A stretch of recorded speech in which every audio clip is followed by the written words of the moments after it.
নমস্কার, আমি শর্মিষ্ঠা দে। রান্নাঘরে শর্মিষ্ঠা নামক যে চ্যানেলটি আমি শুরু করেছি, সেই চ্যানেলে আজকে আমি একটা নতুন রান্না নিয়ে আসছি। এখন তো গরমকাল, গরমকাল মানে কি মনে পড়ে? সঙ্গে সঙ্গে আমাদের মনে পড়ে আম, কাঁচা আম। তো আমি আজকে একটা কাঁচা আম দিয়ে চিকেন রান্না করে দেখাচ্ছি। রান্নাটা একটা বাঙালি রান্না এবং সেটার নাম হচ্ছে কাঁচা আম দিয়ে পাঁচফোড়ন মুড়ি। তো সেই রান্নাটা করতে খুব ইজি এবং আমরা জানি যে কাঁচা আম ভিটামিন সি সমৃদ্ধ। এটা স্কিন ভালো করে, চুল ভালো করে এবং এটা ইমিউনিটি বুস্টার, অনেক গুণ আছে, ইজিলি খুব ডাইজেস্ট হয়ে যায়। তো সেটা দিয়ে আমি আজকে একটা চিকেন বানাচ্ছি, খুব ইজি, আপনারা নিজেরা তৈরি করে দেখবেন। তার জন্য কি কি ইনগ্রেডিয়েন্টস লাগে সেটা এবার দেখে। এর জন্য লাগছে চিকেন, এটা ছোট ছোট পিস করে কাটা আছে এবং এটা হাড় শুদ্ধ চিকেন, বোনলেস করার দরকার। চিনি, কাঁচা আম, নুন, এটার মধ্যে আছে পেঁয়াজ, রসুন, আদা বাটা। এর প্রপোর্শনটা আমি পরে বলে দেবো কি কি কতটা আছে। 5 ফোড়ন, কাঁচা লঙ্কা বা লাল লঙ্কা, ধনেপাতা, তেজপাতা আর গোটা গরম মশলা, লঙ্কার গুঁড়ো, হলুদের গুঁড়ো, আর রান্নাটা হবে সর্ষের তেল। রান্নাটায় প্রথমে আমি ম্যারিনেশন করব। চিকেন যেটা নিয়েছি, এখানে আমার 1/2 কেজি চিকেন আছে। আর আমি আগেই বলেছিলাম যে আমি পেঁয়াজ, আদা, রসুনের একটা পেস্ট বানিয়েছি। এটা আমি কিভাবে বানিয়েছি বলছি। যদি আমি 1 কিলো পেঁয়াজ নিই, তার সাথে দেবো 100 গ্রাম আদা, 100 গ্রাম রসুন, দিয়ে তার একটা পেস্ট বানাবো। সেই পেস্ট থেকে আমি নিয়েছি এখানে 1/2 কাপ।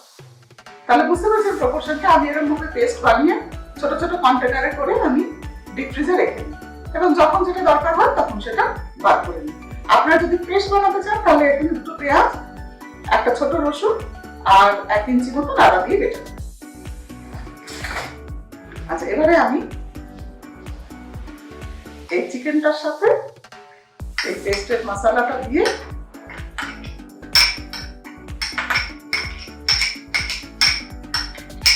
ম্যারিনেট করছি। চিকেনের ম্যারিনেশন টাইম মোটামুটি 20 থেকে 30 মিনিট। খালি আমি পেঁয়াজ, রসুন, আদা পেস্ট দিয়ে ম্যারিনেট করব। এর মধ্যে কখনোই নুন দেবেন না, নুন দিলে কিন্তু জল কাটবে। ব্যাস, এবার এটা ম্যারিনেট হতে থাক 20 মিনিট। আমি ততক্ষণে একটা অন্য কাজ করে নিচ্ছি। সেটা হচ্ছে যে আমি এবার 5 ফোড়নটাকে ড্রাই রোস্ট করব। করে এই যে মর্টার প্যাস্টেল আছে ওটার মধ্যে গুঁড়ো করে নেবো। এবার গুঁড়োটা একটু দানা দানা করবো, মানে একদম পুরো, মানে কি বলবো, পুরো ডাস্ট হবে না, একটু একটু দানা দানা থাকবে, তাহলে খেতে ভালো লাগে। আচ্ছা, এবার আমি 5 ফোড়নটা ড্রাই রোস্ট করব। এখানে আমি 1 টেবিল স্পুন মতো 5 ফোড়ন দিয়েছি।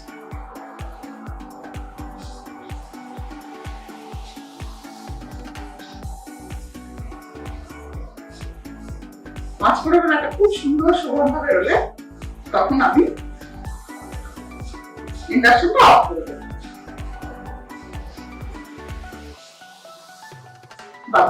এবার আমি এটা অফ করে দিই। অফ করে দিয়ে আমি এই যে আমার মর্টার পেস্টেল আছে তার ভিতরে ঢেলে দিচ্ছি।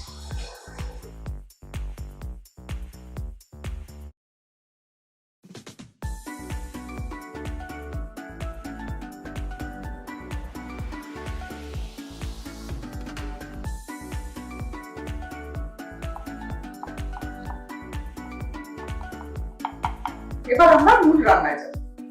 রান্না করার জন্য আমি প্রথমে ইন্ডাকশনটা অন করলাম। অন করে প্রথমে আমি সরষের তেল দেব। এখানে আমার 1/2 কাপ মতো সরষের তেল দেব।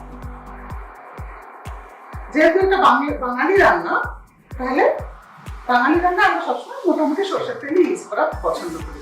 সরষের তেল কিন্তু খুবই ভালো, আমার এতে যে ওমেগা 3 থাকে সেটা আমাদের শরীরের পক্ষে খুব ভালো। এবং এটা যে প্রাচীনকালে যে সরষের তেল ইউজ হতো তাতে একটা খুব ভালো প্রিজারভেটিভ গুণ থাকে, যাতে নাকি আমরা যখন আচার টাচার বানাই দেখবেন আমরা সবসময় সরষের তেল ইউজ করি। আমি কিন্তু সরষের তেল ব্যবহার করে বেশি পছন্দ করি। তবে যেখানে নাকি সাদা তেল ইউজ করতে হবে সেখানে তো ইউজ করতেই হবে, কিন্তু বাঙালি রান্নায় মোটামুটি মাংস টাংস করতে গেলে আমি সরষের তেল ইউজ করি। আচ্ছা, সরষের তেল এবার এটা গরম হয়ে গেছে। গরম হওয়ার পর আমি প্রথমে দেব তেজপাতা আর দেব গরম মশলা। গরম মশলা একটু ফাটিয়ে দিতে হবে, না হলে ধুমধাম ফাটতে পারে। আচ্ছা, দেওয়ার পরে আমি দিয়ে দেবো ম্যারিনেট করা চিকেনটা।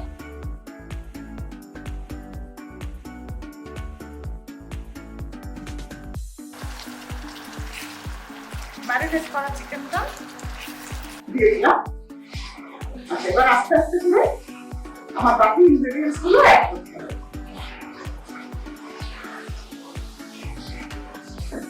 দিতে থাকবো বাকি ইনগ্রেডিয়েন্টস গুলো। যেরকম আমি দেবো কাঁচা আম, যে আমটা দেখেছিলাম সেই আমটা আমি পিস করে কেটে নিয়েছি। এবার আমটা আমি গোটাটা দিয়ে দিলাম।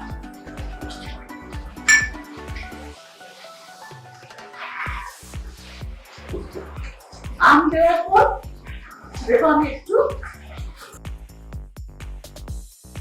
যেহেতু এখানে আম আছে, আমটাকে ব্যালেন্স করার জন্য আমাকে একটু চিনি দিতে হবে। নর্মালি আমি চিনি দিয়ে চিকেন রান্না করি না, কিন্তু এখানে যেহেতু আমটা একটু টক হতে পারে, সেজন্য আমি 1 চামচ চিনি দিলাম। আচ্ছা, এবার আমি দিচ্ছি নুন 1 টিস্পুন, চিলি পাউডার, লঙ্কার গুঁড়ো 1 চা চামচ, হলুদও দেবো আমি 1 চা চামচ।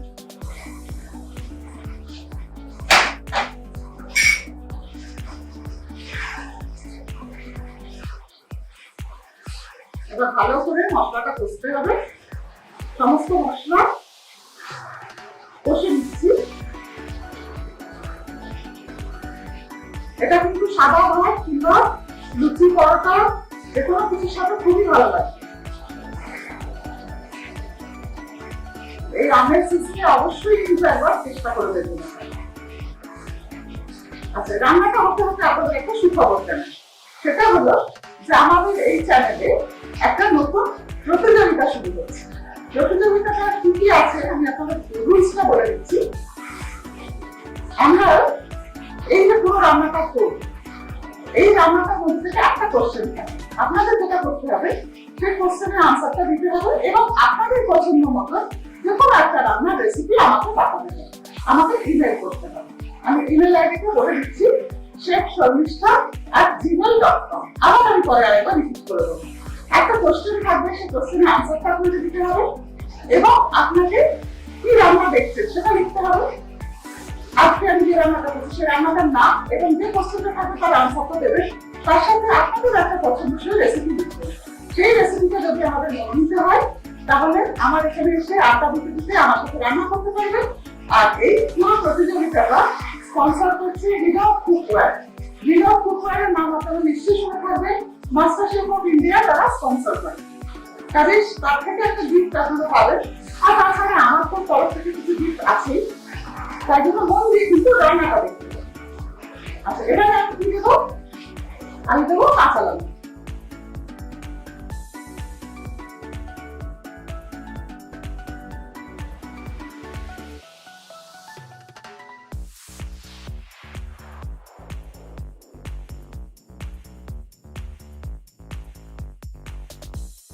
আচ্ছা, এবার 10 মিনিট হয়ে গেছে, তুলে ফেললাম। আচ্ছা, দেখো মাংসটা সেদ্ধ হয়ে গেছে আর গ্রেভিটাও অনেক ঠিক হয়ে গেছে। আমি দেবো যে আমি পাঁচফোড়নের গুঁড়োটা করে রেখেছি, তার থেকে 1 আর 2 টিস্পুন দিয়ে দিলাম। আর দেবো অফ করে দিলাম, ইন্ডাকশন অফ। এবার আমি দেবো ধনেপাতা আর কাঁচা এই পাতা লঙ্কা, সরি দিয়ে এবার একটা সুন্দর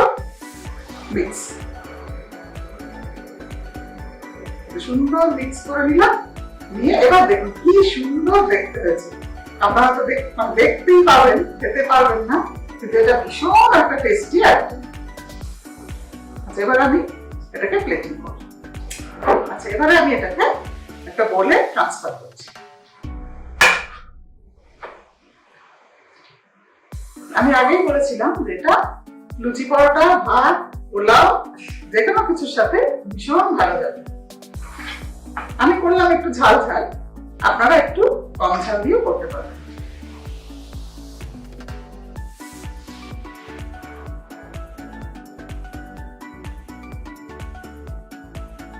তৈরি হয়ে গেল আমাদের কাঁচা আম দিয়ে পাঁচফোড়ন বড়ি।